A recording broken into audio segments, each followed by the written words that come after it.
Қызылордада заман талабына сай достық үйі ғимаратының іргетасын қалау рәсімі болды. Салтанатты шараға аймақ басшысы Нұрлыбек Нәлібаев пен парламент сенаты мен мәжілісінің депутаттары қатысты. Жаңа нысан Қазатом өнеркәсіп ұлттық атом компаниясы акционерлік қоғамының демеушілігімен салынбақ. Сондықтан байырқалы істі бастау сәтіне аталмыш компанияның басқарма төрағасы Мейіржан Юсупов арнайы келіп жүйелі қолдау жалғасатынын жеткізді.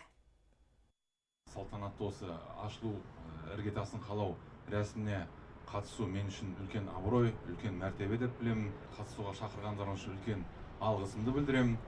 Жалпы Қазатомпром компаниясы ретінде біз жұмыс істеп жатқан өңірлерімізде әлеуметтік нысандарды салуға, әлеуметтік экономикалық тұрғыдан ары қарай дамуына үлесімізді қосуға ниетіміз бар.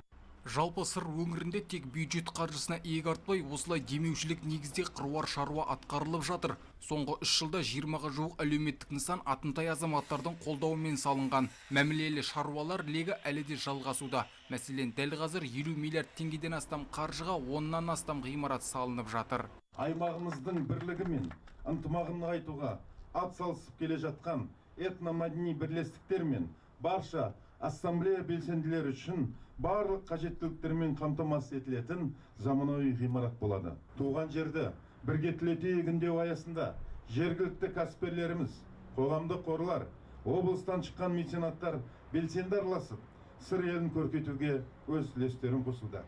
Бүгінде аймағымызда демеушілікпен барлығы 50 миллиард теңгеден астам қаржыға жаңа жобалар сәтті жүзеге асуда.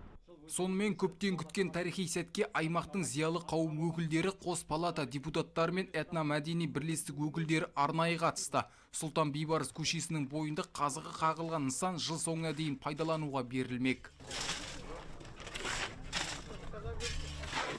Осы Қызылорда облысында тұратын 35-ке жуық түрлі ұлт өкілдерінің қуанышты күні, себебі жаңа достық үйінің іргетасы қаланды.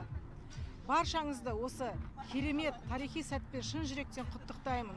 Достық үйі еліміздің халықтарының достығын нығайта берсін.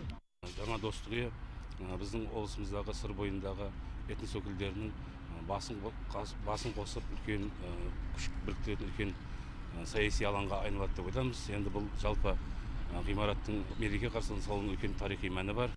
Достық үйі ғимаратының құрылысына атом компаниясы 3 миллиард 800 миллион теңге қаржы бөлген. Қазір мұнда қызу жұмыс басталып кетті. Нысан 4 қабаттан тұрады. Арнайы концерт залы мен көпшілік жиын өткізуге арналған орындар қарастырылған. Бір сөзбен өңірдегі барлық этномәдени бірлестік өкілдері өнімді жұмыс істеуге қолайлы жағдай жасалмақ. Қазіргі уақытта 35 адам жұмысқа тартылып жұмыс жасалып жатыр.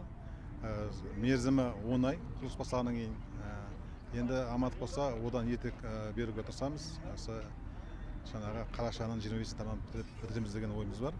Қазір ешқандай кедергі жоқ, қаржыландыру мәселенің кедергі жоқ, жұмыс барысынан ешқандай кедергі жоқ, жұмыс қарқын жүріп жатыр.